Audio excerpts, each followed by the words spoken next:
Tell us about the Expedia business, because you operate in a very competitive space. Travel is possibly one of the most congested areas, segments to be in at the moment. You've got airlines, you've got wholesalers, you've got travel sites and so forth. So you've done a lot of work kind of redefining the brand. Tell us about where it sits at the moment.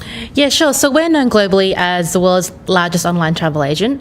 And for us to be able to differentiate ourselves from, airlines, hotels, aggregators, we like to see ourselves as a one-stop shop where consumers can come and find everything they want for a holiday in the one place. They can compare different hotels, different airlines, car rental companies, activities. They can view user reviews of actual customers that have stayed at the hotels, and be able to kind of book the holiday all in one place with also the support of a 24/7 call centre.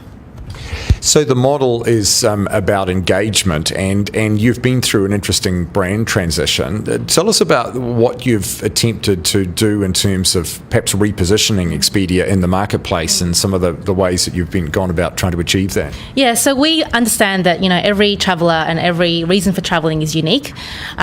We want to be able to be created into conversations with our users early on in the process, in that inspiration stage, when as soon as they think about wanting to go on holiday, we're there right in the consideration set. So we want to be able to create conversations with consumers at other points or passion points or essences of why they travel. So whether that be for their family, whether that be for food, or for a music festival, or for a fashion show, we want to be able to be seen as being able to provide that kind of experience and that travel experience for all our users.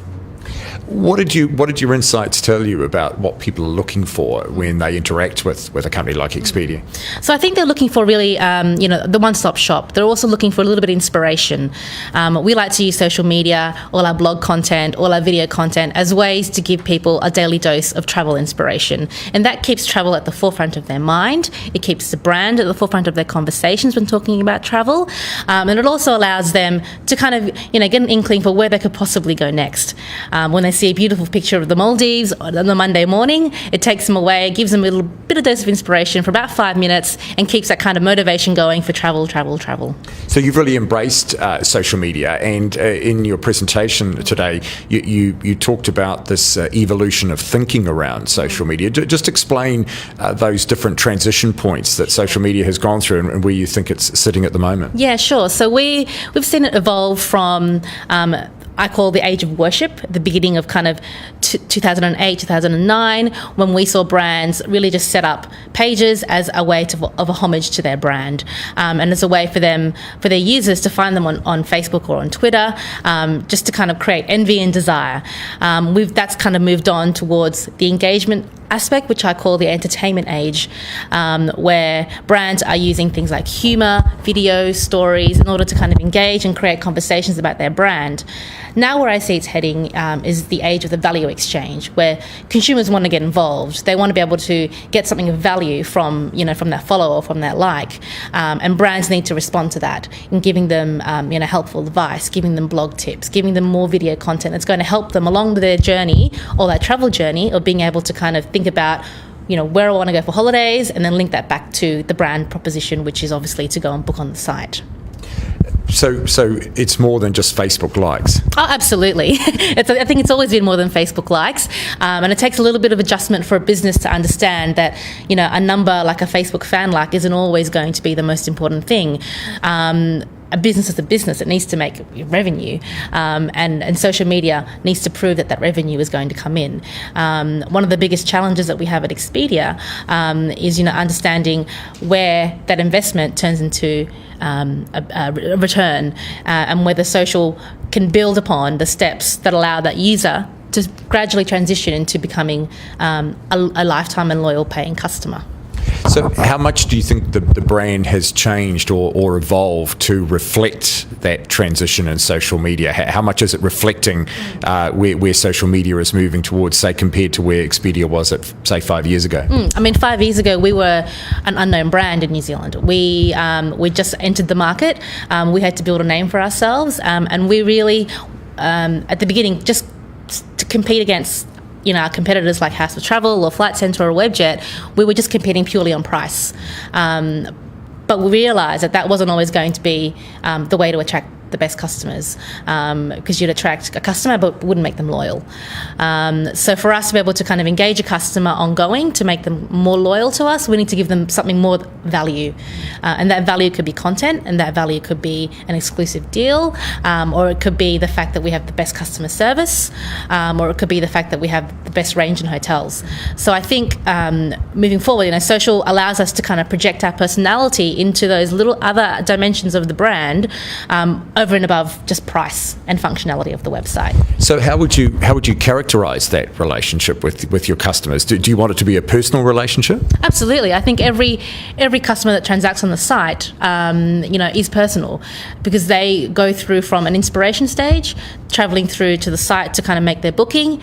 They're dealing with our call centre, which is very one-on-one. Our call centre is 24/7. They're trained in our products, and hopefully coming back to our social pages and our social community to share that experience they've just had in travel. Things that I really found interesting about the campaign is your willingness to challenge in a way that you wouldn't normally expect a company in your business to sort of travel to challenge some sort of conventional thinking. And one of the videos you shot was a father travelling to the wedding of his gay daughter and actually talking through that experience. What was the rationale behind perhaps treading into an area that you wouldn't normally expect to be treading into? Yeah, I mean, this was the global brand positioning, not necessarily the same positioning we would have in the local market. But, Expedia US, one of their challenges was really just to break through the clutter. They have kind of 95% brand awareness. A lot of people know and have tried the product, and for them it was really just about standing out and giving the brand a different kind of voice that was going to create a conversation, to kind of leverage against something that was very topical at the time.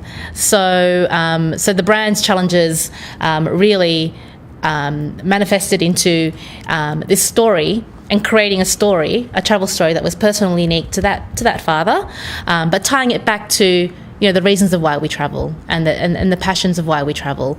And I think that Expedia as a personality has always been at the forefront of technology and social media and the product that we sell and the product that we have. So I think this was just another step in the evolution of, we've gone through the product, we have the platform, we have technology, and now it's all about the brand and giving that brand some personality and standing up for something. There have been suggestions that some companies are dealing with this engagement process by setting up control centres and mission controls and so forth to manage it. How do you manage your social media engagement with customers? Yep, so we have a similar platform. So we have a dashboard, which we like to call kind of, I guess, mission control, using various monitoring tools, so not necessarily just one. So we've got a dashboard that measures, I guess, all our main KPIs that we have from social, so things like conversation share, engagement rates, fan numbers, as well as we've created a funnel that allows us to see what kind of content we're feeding into that funnel and whether that funnel is giving us any return on investment in terms of transactions, booking values, room nights, etc. And really understanding kind of what our customers are responding to and how that's delivering business value to the business. On top of that, we also like to understand what our competitors are doing. So we like to listen. I think that's the most important part of being social, is that you're listening out for what our customers are saying and also what our competitors are doing. And so that's always it's very real time. I have a dashboard on my desktop that sits there, and I look at it on a hourly basis, because I guess the currency of social is literally 2 seconds. So you've always got to be kind of on your toes with that. What about the role of market research in all of this? Is that still a part of the platform? And how much is that interaction from a research point of view changing as a result of your social media engagement processes?